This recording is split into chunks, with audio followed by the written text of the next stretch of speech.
चलिए दोस्तों 51 mister Ram received cash gift of rupees 51,000 from his friends on the occasion of his 50th birthday. None of the friends are relative. The amount liable to tax in the hands of Mr. Ram would be whole 51,000. Therefore 51C. So amount exceeding rupees 50,000, the whole of that amount is taxable. That 50,000 is not an exemption. Therefore the answer is C, 51,000. 52. A very different kind of question. 52. अग्नि private limited issued equity shares. मैं आपको ऐसे ही बता देता हूँ. एक private limited company यानी closely held company है, उसका शेयर्स का अगर फेयर मार्केट वैल्यू निकाला जाए तो 25 रुपीज़ पर शेयर आ रहा है, लेकिन वो प्रीमियम पे इशू कर रहा है. कितना रुपया प्रीमियम? 15 रुपये प्रीमियम और 40 रुपीज़ पर शेयर पे इशू कर रहा है. तो ये क्लोजली हेल्ड कंपनी अगर प्रीमियम पे शेयर इशू करती है तो जितना प्रीमियम अमाउंट है वो टैक्सेबल हो जाएगा under the head other sources, यानी कि 15 इंटू 1 लाख, 15 लाख टैक्सेबल हो जाएगा under the head other sources. 52 का ए. मैंने इसका सेक्शन भी लिखा हुआ है, section 56 sub section 2 clause 7B में है. 40 minus 25 equal to 15 into 1 lakh, तो 15 lakh will be taxable amount. 53 देखते हैं आपके साथ. आइए. Mister Robert age 52 years received monthly pension of rupees 30,000 during the financial year 16-17. His agricultural income in India is 50,000. His net income tax liability is. आइए इसका solution दिखला रहा हूँ मैं आपको. सबसे पहले तो रॉबर्ट को जो पैसा मिल रहा है पेंशन का वो इनकम फ्रॉम सैलरी की इनकम है, क्योंकि अगर उसके डेथ हो जाती है उसके लीगल हेयर को मिलता तब अदर सोर्सेज में जाता. अगर अदर सोर्सेज में जाता तो 15,000 का डिडक्शन भी मिलता, लेकिन यहाँ पर कोई डिडक्शन नहीं मिलेगा. या uncommitted pension it will be fully taxable 3,60,000. यही टोटल इनकम और एग्रीकल्चर इनकम 50,000 आ गया. अब एग्रीगेट करते हैं total income plus agriculture income को जोड़ के, यानी कि 4,10,000 पर स्लैब रेट निकाल कर आया कितना 16,000.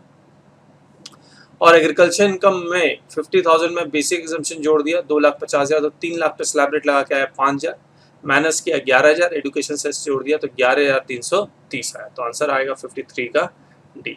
ये दिखा देता हूँ आपको. 53 का D 11,330.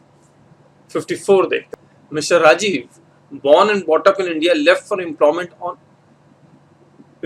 in Belgium on 15th October 2016.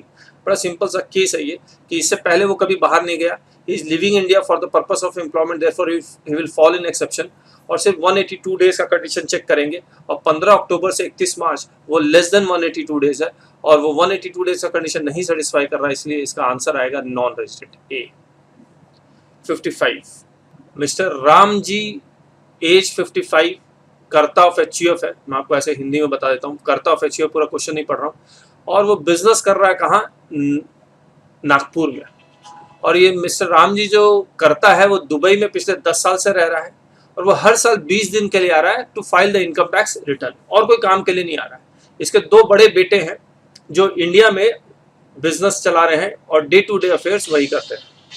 तो आपको रेजिडेंशियल स्टेटस ऑफ एचयूएफ निकालना है. मैं लिखा हुआ भी है, मैं आपको समझा भी देता हूँ. Residential status of HUF.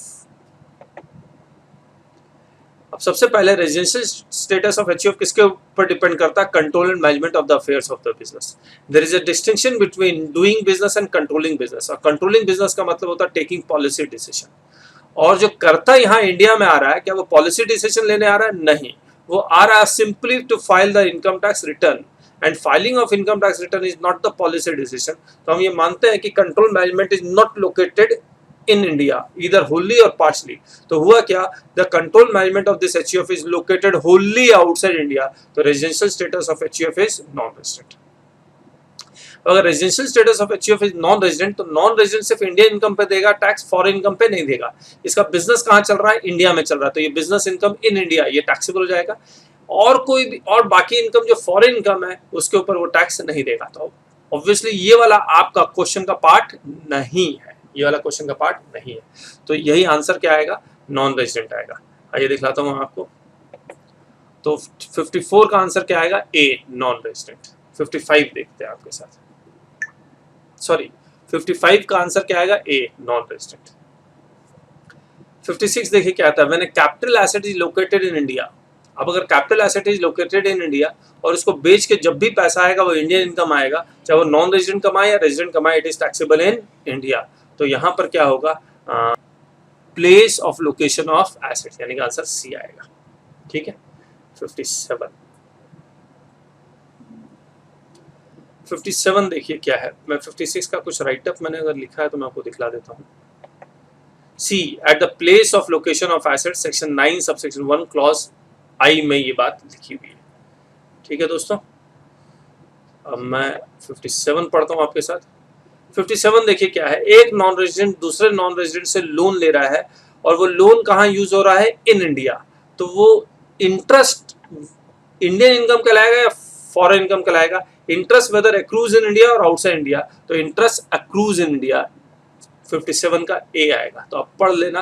Thomas INC of Australia borrowed money from various companies in Australia, तो एक नॉन रेजिडेंट ऑस्ट्रेलियन कंपनी से लोन ले रही है, किस लिए? For business in India.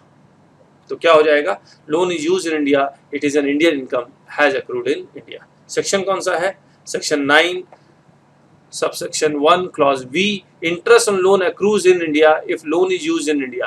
In the present case, Australian company borrows from Australia for doing business in India. Loan is used in India, therefore interest accrues in India. 58 देखते हैं। Mr. Vinayak derived income from sale of tea manufactured and grown in Coorg. अरे growing and manufacturing जो law में लिखा हुआ, growing and manufacturing लिखा हुआ है, यहाँ पर मैन्युफैक्चर्ड एंड ग्रोन लिख रहा है, और चलिए हम मान लेते हैं it is growing and manufacturing, पहले ग्रो करेगा उसके बाद मैन्युफैक्चर करेगा।